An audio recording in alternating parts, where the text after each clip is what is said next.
안녕하세요. 이서방입니다. 네, 오늘은 어제 있었던 미국 증시 관련된 뉴스와 우리나라 증시 오늘은 어떤 영향을 받을지에 대해서 간략한 브리핑을 한번 해보도록 하겠습니다. 지난밤 뉴욕 증시는 굉장히 좀 분위기 좋은 상태로 마감이 됐다 이렇게 보시면 되고, 이게 뭐 때문에 그러냐, 이 대선 불확실성 해소 벌써 이런 얘기가 나옵니다. 예, 트럼프 이제 후보가 대선 유세 중에 피격을 당하긴 했지만 건강상에 큰 문제가 없음이 이제 확인이 됐고요. 그다음에 그 피격 이후에 그 당당한 모습에 미국 국민들이 굉장히 감동을 했고 오히려 이걸 분열보다는 통합의 기회로 삼겠다라는 메시지를 던짐과 동시에 이미 대선은 트럼프 쪽으로 기울었다라는 이제 얘기들이 나오기 시작을 했습니다. 자, 그러다 보니까 기업 입장에서는 환영할 만한 얘기가 이제 됐다라고 판단을 하는 것 같아요. 왜냐하면 트럼프 대통령 그 후보 같은 경우는 전형적인 이제 우파입니다. 부자 감세를 외치는 사람이고요. 부자 감세 플러스 이제 거꾸로 서민한테는 증세를 하겠다. 이런 분위기의 어떤 공약을 지금 내보낸 입장입니다. 자, 부자 감세를 하면 이제 법인세 깎아주고 소득세 깎아주고 할 거예요. 법인세 깎아주는데 뭐 5%포인트 이상을 깎아주겠다 이런 얘기 나오면서 굉장히 미국이 기업을 운영하기 좋은 분위기로 만들어갈 것 같고 서민들한테 증세를 한다 그러면 여론이 안 좋을 거잖아요. 자, 근데 서민한테 증세를 하는과 동시에 뭘 하느냐? 복지를 그만큼 늘리겠다라는 공약도 또 빼놓지 않고 집어 넣었습니다. 자, 서민한테 증세를 해도 부자한테 감세해서 빵꾸나는 금액을 메꿀 수가 없어요. 그래서 트럼프 후보가 뭘 얘기하는 겁니까? 주구장창. 자, IRA 법에 따른 세액공제 혜택을 축소하겠다는 얘기를 계속합니다. 이쪽에서 지출되는 막대한 자금이 재정에 어떤 큰 위협을 줄 정도까지 굉장히 큰 걸로 지금 트럼프 후보는 인식을 하고 있기 때문에 야, 눈먼 돈 퍼주지 마. 이걸 갖다가 차라리 부자들한테 세금 깎아주고 서민들한테 복지를 늘려주는 쪽에 쓰는 게 훨씬 안정적이다라고 이제 공약에서 밝힌 바가 있고 그렇기 때문에 이제 부자 감세, 법인세 인하, 소득세 인하의 어떤 그 혜택을 기업들이 직접 수혜로 받을 수 있지 않을까 하는 분위기 때문에 이제 투자도 많이 받을 수 있는 여력이 된 것 같고요. 그만큼 이제 뉴욕 증시의 분위기는 계속 상승세로 이어질 가능성이 높다라고 보시면 좋을 것 같습니다. 자, 그렇게 이제 트럼프 대통령이 건재하다 그리고 대선에서 이제 승리가 예측된다라는 소식이 첫 번째로 나온 거고 또 하나의 카운터 펀치가 계속해서 이제 나올 준비를 하고 있죠.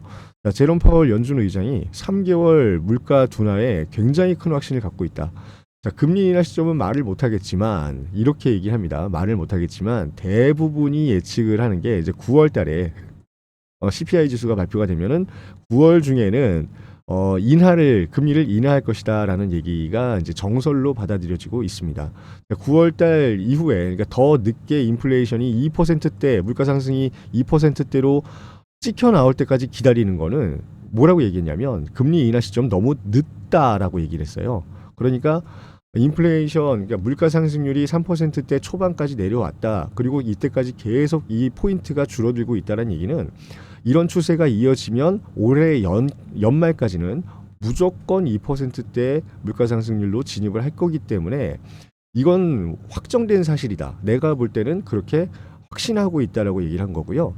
자, 어차피 2%대 후반으로 떨어지는 기조가 형성이 됐다라고 하면 이제 와서 금리 인하 시점을 갖다가 무슨 뭐 밀당하듯이 재는 거는 의미가 있겠느냐라는 얘기까지 한 겁니다. 자, 그래서 이번 9월 달에 어떤 큰 금리 인하 이벤트 깜짝 카드를 꺼내면서 또 한 번 경기 활성화에 어떤 일조를 할 만한 그런 이벤트를 터뜨리지 않을까 싶은데 자, 이렇게 되면 어떻게 됩니까? 또 이제 화폐가 이때까지 꽁꽁 묶여가지고 이제 긴축으로 갔던 이 기조가 이제 반대 성향으로 바뀌기 시작하면서 돈의 양이 늘어난다라고 보시면 됩니다. 돈의 양이 늘어나면 돈의 가치가 또 떨어지겠죠.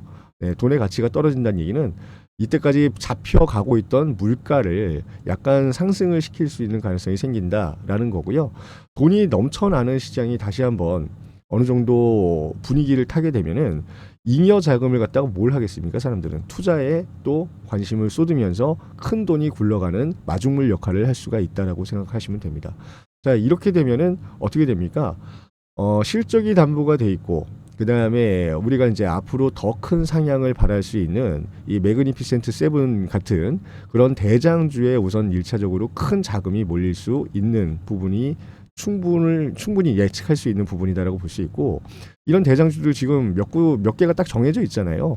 우선은 뭐 기술주로 대표되는 애플이라든가, 그렇죠? 그다음에 엔비디아라든가, 뭐 여러 가지 테슬라라든가, 이 각각의 어떤 업종을 대표하는 대장주들을 우선은 주목을 해보시는 게 당연한 수순인 것 같고, 지금 반도체 관련해서는 단기적으로 너무 올랐기 때문에 일시적인 차익 실현 매물이 지금 나오고 있다고는 하지만, AI 반도체 관련해서 이 중요성을 한 10년 향후 10년 뒤를 바라본다고 했을 때 모르는 사람들이 계실까요? 네. 그래서 이 인공지능 반도체가 전 세계에 미치는 영향, 그리고 이제 전력과 관련된 이야기를 하면 또 테슬라를 빼놓을 수가 없을 겁니다. 이 ESS로 대변되는 메가팩 대표 주자이기 때문에 이런 모든 생태계가 다 얽혀 있는 매그니피센트 세븐 중에서 우리가 일시적인 조정이 들어간 종목들은 한번 들여다볼 필요가 있다. 그리고 이런 대장주들과 엮여 있는 우리나라 기업들도 분명히 많이 존재를 합니다. 네, 엔비디아라고 하면 HBM과 또 관련이 있으니까 일시적으로 조정 들어갔다라고 하면 SK 하이닉스가 우선은 1차적인 벤더 역할을 하는 거잖아요.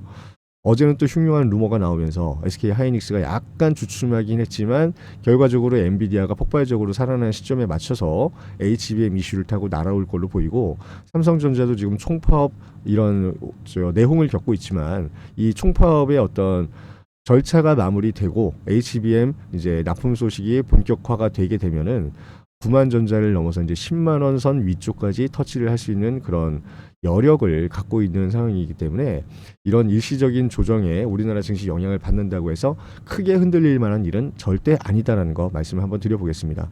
그러니까 흔들림이 있을 때가 우리가 진입할 수 있는 좋은 기회다라는 오히려 역설적인 이런 상황을 좀 쿨하게 이렇게 받아들이시길 바라고요.